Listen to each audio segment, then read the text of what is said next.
Wabici ya DCI inyitanĩire na wabici ya ũbarũthi wa Amerika nĩ irethana na ekũĩrwo erĩ arĩa nĩ Hussein Ahmed na Badru Abdul Aziz arĩa magwetanĩtio na wĩkinaĩ wa ũgwĩmi na wendia wa ndawa cia kũrebia. Mbica cia ekũĩrwo aya nĩ irekereirio na bũrũri wa Amerika wĩranĩire kĩheo gĩa ciringi milioni 100 harĩ o mwĩkũĩrwo kũrĩ mũndũ ũrĩa ũkũmakunyanĩra.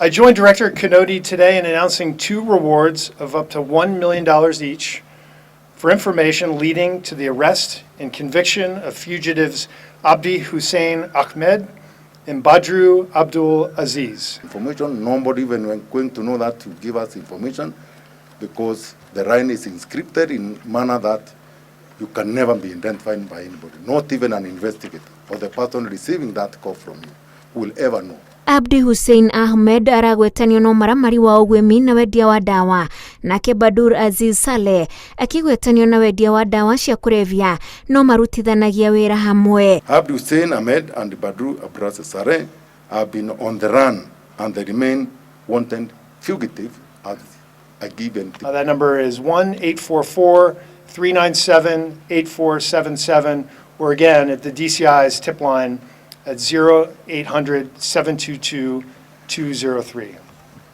Asante sana. Bũrũri wa Amerika ũrethana nao tondũ nĩ kũhithũkĩtio mũrigo wa kilo 190 cia mĩguongo ya huria na tani 10 cia mĩguongo ya njogu gwĩtuĩka nĩo marageragia gũcingĩria bũrũri-inĩ ũcio. Ahmed and Saleh for their alleged involvement in an international organized criminal network that trafficked wildlife from Africa and sought to traffic illicit drugs to the United States. One of the suspects, Badru Abdul Saleh, was arrested in Kenya at Busia border point by the DCI detective on June 11th, the year 2019. He was then transported to Nairobi and later arraigned before Jomo Kenyatta International Airport through court.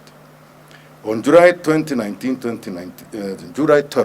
of the year 2019, same suspect, Badru, was granted a bail of only 200 Kenya shillings. Kũrerĩkana erĩ acio magwĩmaga mĩguongo kuma mabũrũri ma Afrika makĩmĩtwaraga bũrũri wa Amerika magereirie gĩcukĩro kĩa Mombasa. Ngĩribotera Inooro TV, njĩtagwo Wanjikũ wa Kĩmani.